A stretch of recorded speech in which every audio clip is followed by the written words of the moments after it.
오늘 함께 보신 본문으로 하나님의 섭리를 다 이해할 수 있는가, 하나님의 섭리를 다 이해할 수 있는가 라는 제목으로 잠시 말씀의 은혜를 나누겠습니다. 먼저 1절을 보시면 이 모든 충성된 일을 한 후 아수르 왕 산헤립이 유다에 들어와 진치고 점령하고자 한지라. 여러분, 이 두 문장이라 그래야 되나요? 이 서로 1절의 말씀이 서로 어떻습니까? 서로 잘 어울린다 생각하십니까? 아니면 어울리지 않는다 생각하십니까? 히스기야가 이 모든 충성된 일을 행했다. 그런데 뒤에는 뭐가 발생하냐면 아수르가 쳐들어오는 일이 발생하죠. 이 두 개가 뭔가 어울리지 않습니다. 보통 우리 역대기를 쭉 그동안 살펴보셨지만 이 주변의 열강들이 쳐들어왔을 때는 언제였냐면 불순종하고 하나님을 배반했을 때 쳐들어왔잖아요. 그런데 지금은 불순종한 일이 없는데 오히려 잘했죠. 우리 바로 전장은 유월절을 얼마나 성대하게 잘 지켰습니까? 하나님의 뜻대로 히스기야가 이 모든 일을 충성스럽게 신실하게 잘했는데, 그래서 우리는 이 1절을 어떻게 해석을 해야 되는가, 이게 이제 오늘 우리의 숙제이겠습니다. 보통 우리가 인생을 어떻게 해석하는 경우가 많습니까? 인과관계로 해석할 때가 많죠. 예를 들어 보겠습니다. 착하게 살면 복 받는다. 착하게 살면 좋다. 반대로 나쁘게 살면, 악하게 살면 혼난다, 저주받는다. 이렇게 뭔가 원인과 결과, 그리고 잘한 것은 잘한 대로, 못한 것은 못한 대로 보응받는다. 이게 초등학교 도덕 체계에서부터 우리가 어른이 되면서 공자나 맹자 이런 사람들까지 총동원해서 그뿐입니까? 성경도 하나님의 가르침도 이와 별반 다르지 않습니다. 대부분 이렇게 가르치는 게 옳습니다. 그리고 또 그렇게 살아야 합니다. 하지만 여러분, 인생을 우리가 살아보면 또 지금까지 살아온 삶의 궤적들을 한번 돌이켜보면 인과관계로 우리 인생을 다 설명할 수 없다.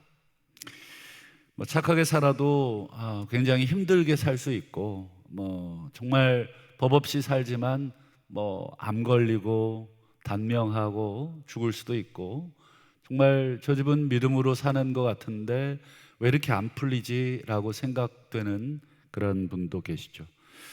대표적으로 우리가 욥을 우리가 꼽을 수 있겠습니다. 여러분, 욥은 어떤 사람입니까? 우리 욥기 1장 1절에 욥에 대해서 분명하게 이렇게 설명하죠.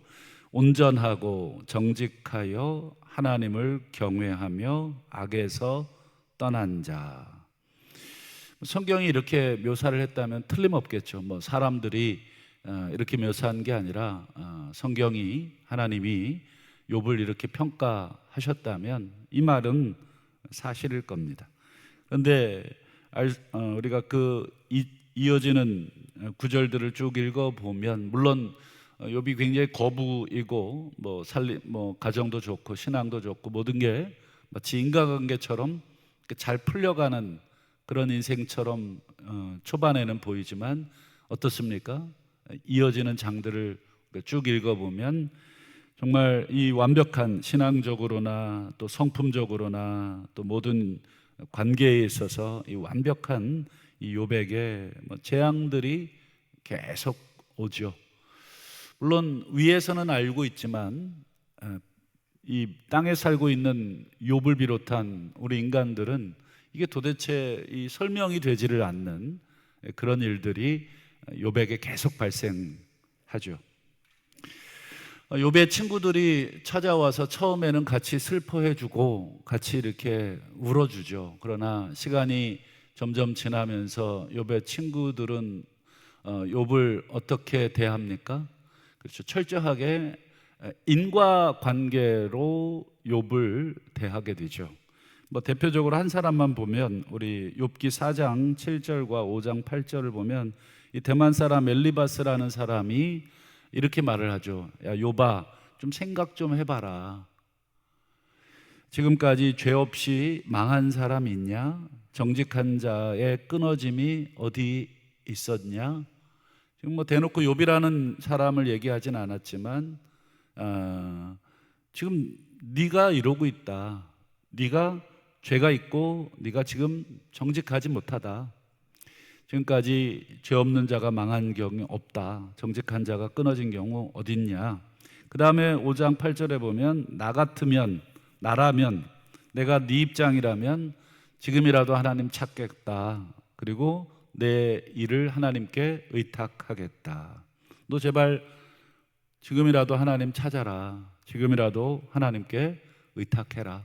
마치 욥이 하나님을 안 찾고 의탁하지 않아서 지금 이런 재앙들이 자식들을 잃어버리고 뭐 건강은 뭐 건강대로 재산은 재산대로 다 잃어버리는 뭐 그런 끔찍한 일들을 만난 거 아니냐. 이렇게 지금 대만 사람 엘리바스가 인과관계로 자꾸 욥에게 불어닥친 재앙들을 자꾸 해석하고, 그게 서두에도 말씀드렸지만 맞습니다. 인과관계가 하나님이 정해놓으신 자연의 법칙입니다. 인간관계의 법칙이에요. 그러면 착하게 살면 하나님 복 주시고 하나님 의지하면 하나님 붙들어 주신다. 그게 성경이 가르치는 인과관계가 맞죠. 뭐 이게 틀린 말이 하나도 없습니다만 굉장히 차디찬 진리처럼 들리죠.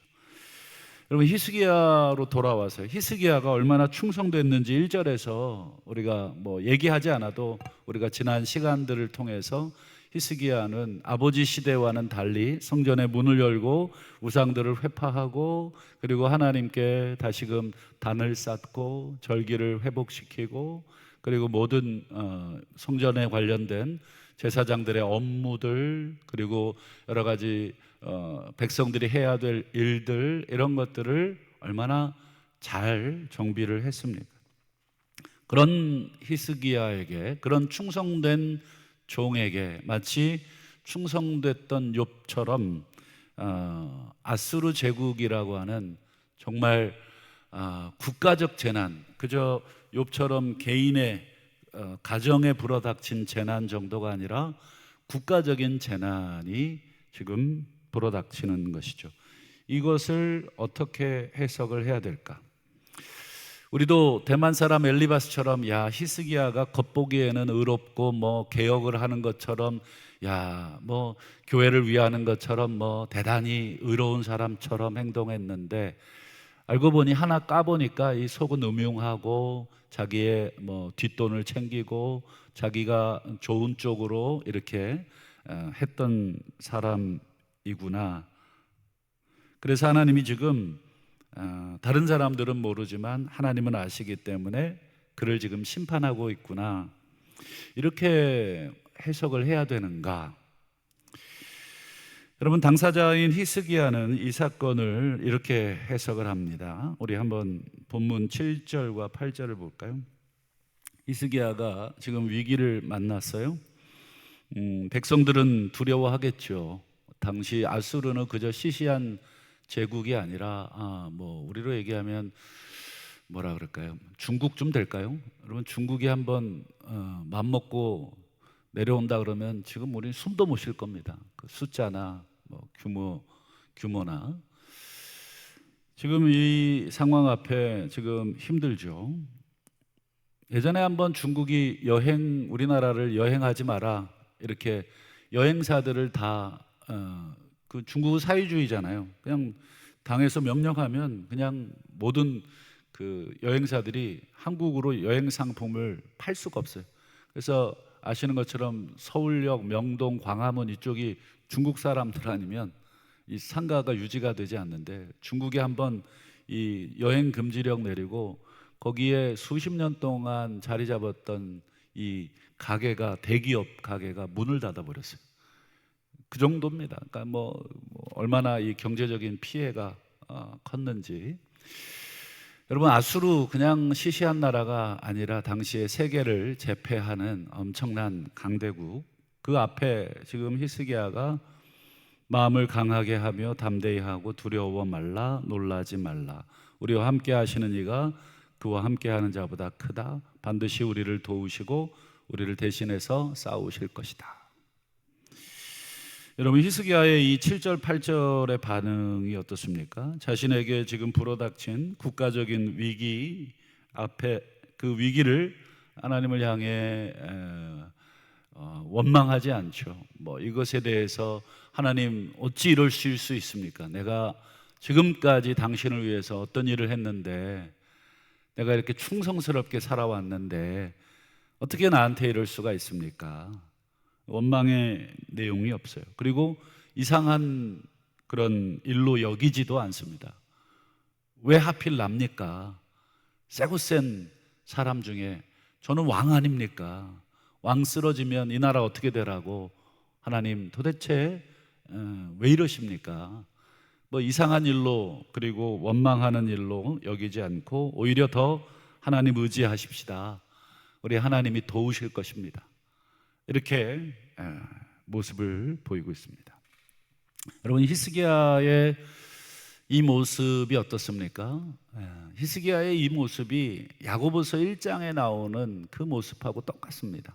우리 야고보서 1장 2절에 보면, 내 형제들아, 여러 가지 시험을 당하거든 원망하고 인과관계 찾고 하나님 앞에 왜 그러냐고 따져봐라, 이렇게 하지 않고 그냥 기쁘게 여겨라. 그 다음에 설명하기를, 왜냐하면 너희들의 믿음의 시련, 이 믿음의 시련이라는 게 뒤집어서 말하면 지금 우리에게 불어닥친 시련을 믿음으로 받아들이면 이런 뜻입니다. 믿음의 시련, 우리의 믿음을 연단하게 하려고 하는 시험이구나 라고 하면, 여러분, 인내가 우리 안에 생기고 4절에 이 인내를 온전히 결실하게 되면 우리는 온전해지고 구비하여 조금도 부족함이 없게 하려 합니다. 여러분, 이 야고보서 1장 2절, 3절, 4절의 이 구절이 정확하게 히스기야에게 지금 적용할 수 있겠죠.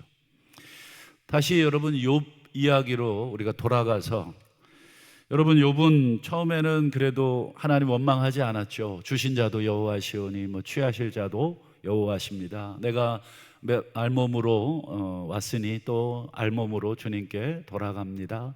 굉장히 신앙적으로 잘 버텼지만, 여러분, 긴 싸움의 시간이 길어지면서 견딜 수 있는 사람이 몇이나 되겠습니까? 다 쓰러집니다. 퍽퍽 쓰러집니다. 우리도 여러분, 몸 1년, 2년, 3년 계속 아파 보십시오. 그리고 가정이 계속 안 된다고 생각해 보십시오. 우리가 온전하게 순전하게 우리의 신앙을 하나님 앞에 계속해서 유지한다는 것이 쉬운 일이 아닙니다. 아마 우리 주변에도 그런 분들이 더러 있으실지 모르겠습니다. 여러분, 욥은 처음에 잘 버텼지만 시간 지나고 친구들이 와서 조롱하고 아무리 변호해도 친구들은 돌아오는 것은 차디찬 인과관계로 그를 판단하고 정죄하고 이런 모습들. 욥도 시간이 점점 지나면서 하나님을 향해서 똑같은 이야기들을 계속해서 내뱉죠. 그리고 하나님을 원망하고 자신의 의로움을 끝까지 고집하죠. 하나님, 저는 이런 벌받을 짓 한 적 한 번도 없습니다. 물론 맞죠. 욥이 그렇게 벌받을 짓 한 적이 없는 것 맞지만, 그러나 이런 상황에 대해서 지금 욥은 끝까지 자기의 의로움을 이렇게 고집하는. 그러자 여러분 아시는 것처럼 하나님께서 호되게 책망을 합니다. 우리 욥기 38장과 40장을 한번 보면, 무지한 말로 생각을 어둡게 하는 자가 누구냐? 이게 지금 욥을 향해서 하나님이 너 지금 무지한 말로 지금 이 생각이 어두워졌다. 그 다음 40장에 하나님을 탓하는 자는 대답해봐라. 욥을 말하는 거죠. 지금 하나님 탓하고 있는 욥. 하나님을 탓할 수밖에 없는 상황이지만 그걸 탓한다고 지금 하나님이 또 혼내는 건데, 그러면서 여러분 아실 겁니다. 이 40장 이후에 정말 정신없이 하나님이 대장부처럼 너는 허리를 동이고 내게 대답해라 그러면서 막 폭풍 같은 질문을 막 욥에게 막 쏟아붓습니다. 그때 욥이 하나님께서 물으시는 세상 만사 돌아가는 일들에 대해서, 이 하나님께서 막 쏟아붓는 질문에 대해서 욥이 단 한마디도 대답을 했습니까? 못했습니까? 못했죠. 욥은 자기의 머리로 하나님을 다 알고 있다라고 생각을 했는데, 하나님이 쏟아내는 질문에 이 세상이 어떻게 돌아가는지, 이 자연이 어떻게 움직이는지 하나님이 쏟아내는 질문에 단 한마디도 대답을 못했어요. 그리고는 마침내 욥이 이렇게 고백을 하죠. 우리 욥기 42장 3절을 한번 볼까요? 무지한 말로 이치를 가리는 자가 누구입니까? 나는 깨닫지도 못한 일을 말하였고 스스로 알 수도 없고 헤아리기도 어려운 일을 말하였습니다. 욥의 이 결론이죠. 자기는 정말 하나님을 안다고 생각했고 순전하다고 생각했고 하나님께서 자기에게 이렇게 하시면 안 된다고까지 주장했고, 자기는 이런 일 당할 그런 일을 해본 적이 없다고, 하나님 부당하다고 이렇게 막 얘기했는데, 결국은 자기는 깨닫지도 못한 일을 말하고 있고 알 수도 없고 헤아릴 수도 없는 어려운 일들을 지금 하나님 앞에 감히 지금 주저리 떠들어댔습니다. 욥이 자기의 무지함, 자기의 한계를 하나님 앞에 토설해 놓죠. 여러분, 우리가 하나님 앞에 신실하게 살아도 알 수 없는 위기, 그리고 알 수 없는, 헤아릴 수 없는 어려움, 우리 자녀들에게, 우리 가정에, 내 개인에, 또 우리 교회에, 우리 국가에 다가올 수가 있습니다. 도대체 왜 우리가 뭘 잘못했냐고 이렇게 따져 물을 수도 있지만, 그러나 이럴 때 우리가 알아야 될 것은 하나님은 우리가 정해놓은 도덕률, 때로는 성경이 우리에게 가르쳐 주시는 그런 인과관계를 초월해 계신다. 여러분, 성경은 하나님을 드러내주는 중요한 책이지만 하나님은 여기 성경 안에 갇혀 계신 분이 아니다. 성경은 하나님을 다 담지 못한다. 지극히 일부분만 하나님을 우리에게 계시해 줄 뿐이죠. 그래서 여러분, 사도 바울이 얼마나 똑똑하십니까? 제가 봤을 때는 천재라고 느껴지는데, 사도 바울의 이 글들을 읽으면 무기력합니다. 이거 어떻게 이렇게 될 수 있을까? 지금 저희들처럼 컴퓨터가 있어서 검색을 해보고 이렇게 해서 한번 탁 치면 다 자료를, 요즘 컴퓨터들이 AI 시대에서 쫙 모아서 저희들에게 정보를 딱 줘도 저희는 그거 읽어내기도 힘들고 이해하기도 어려운데, 사도 바울 시대는 온전히 그냥 성경을 머릿속에 다 가지고 있는 거죠. 성경을 이렇게 자유자재로 해석할 수 있는 그런 분인데, 그 사도 바울이 뭐라고 얘기하냐면, 우리 로마서를 한번 볼까요? 거의 결론 부분인데, 깊도다 하나님의 지혜와 지식의 풍성하며 그의 판단은 헤아리지 못할 것이며 그의 길은 찾지 못할 것이로다. 정확하죠. 자기의 이 작은 머리로 지금 로마서 하나님의 복음을, 비밀을 설명하고 있지만 이 턱도 없는 거죠. 자기가 이 설명하고 있는 이 설명이 얼마나 한계가 있는 것인지, 하나님의 뜻과 비밀을 다 담을 수 없다는 것을 겸손하게 고백하는 것입니다. 그래서 여러분, 33절 제가 뒷부분은 안 읽어봤지만, 안 보여드렸지만, 뒷부분에 이 말을 한 다음에 사도 바울이 뭐라고 합니까? 모든 것이 하나님으로부터 나오고 하나님을 위해고 하나님의 그러면서 하는 말이 영광이 세세토록 그분에게만, 이렇게 고백합니다. 자신이 다 담을 수 없는 하나님, 우리가 다 헤아릴 수 없는 하나님께 우리 인간이 해야 될 일은 영광을 올려드리는 것. 그거를 욥처럼 판단하고 있고 왜 그러냐고 따져 묻고 도대체 이해할 수 없다고 우리가 할 수 없는 존재.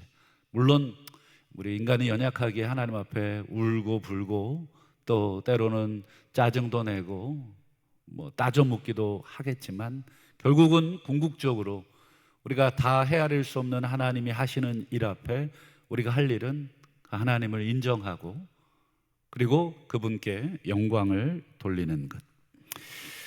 말씀을 맺겠습니다. 살다 보면 뭐 이해 안 되는 일들이 많죠. 정말 이렇게 믿음으로 사는데 저분은 병에 걸려고, 정말 생각지도 못하게 정말 세상을 떠나는 일도. 제 친구는 평생 선교사로 살았는데 말기암입니다.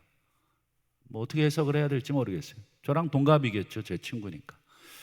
뭐 지금 뭐 밤마다 저희 이렇게 기도방이 있어서 같이 기도 제목 올리면서 매일 같이 기도하고 있긴 하지만, 우리 하나님이 하시는 일, 내가 기도했으니 하나님 살려내셔야 됩니까? 살려내실 수도 있지만 살려내지 않으실 수도 있는 것입니다. 우리가 하나님을 조정할 수 있습니까? 내 기도로 하나님을 막 조정해서 뜻을 돌이키게도 할 수 있겠지만, 하나님이 안 돌이키시면 우리는 어쩔 수 없는 존재인 것이죠. 오직 우리 하나님이 우리를 도와주시기를 기도할 뿐이고 그 결과를 우리는 겸손히 받을 수밖에 없습니다. 가정이나 뭐 자녀들 뭐 위기가 찾아오신 분들이 계십니까? 또 하나님 앞에 주님을 위해 평생 산다고, 바르게 산다고 몸부림치며 살았는데 지금 만나는 일들은 참 어려운 일들을 만나고 계신 분들, 내가 죄를 지었나? 물론 그럴 수도 있지만 여러분, 죄를 짓지 않아도 그런 일들이 있을 수도 있는 것이고, 여러분 우리가 다 헤아릴 수 없다. 오늘 히스기야 이 모든 충성된 일 후에 하나님이 복을 주셨다, 이렇게 성경도 말하지만 이 모든 충성된 일 후에 하나님이 아수르 제국을 보내셨다, 이렇게도 성경은 우리에게 가르쳐 주기 때문에 우리가 가지고 있는 인과관계로는 해석할 수 없는 일들이 너무 많습니다. 욥도 그랬습니다. 바울도 그랬습니다. 여러분, 바울처럼 신실하게 평생을 하나님 앞에 드린 사람이 어디 있습니까? 그러나 그에게는 하나님도 거절하시는 질병이 그의 몸에 있었죠. 평생을 여러분 두들겨 맞으면서 살게 하셨고 평생을 욕먹고 살게 하셨고, 이게 도대체 하나님의 사도가 맞냐? 사도 바울이 얼마나 힘들었으면 하나님께서 사도인 우리를 만물의 쓰레기처럼 취급하셨다, 이렇게까지 고백을 하고 있죠. 여러분, 우리의 믿음을 온전하게 하고 구비하여 조금도 부족함이 없게 하시려는 하나님의 더 큰 섭리 아래 우리가 있음을 오늘 우리가 다시 한번 마음속에 기억하고, 이 상황을 해석할 지혜도 없고 이겨낼 능력도 부족하거든 후히 주시고 꾸짖지 아니하시는 하나님께 구하라. 그래야면 하나님께서 응답하시고 채우시고 가르쳐 주실 줄로 믿고, 우리의 삶에 또 그런 모든 일들을 만나시거든 하나님 의지하시고 하나님 앞에 겸손하시게 붙들고 나아가시는 우리 모두가 되시기를 주님의 이름으로 축원합니다.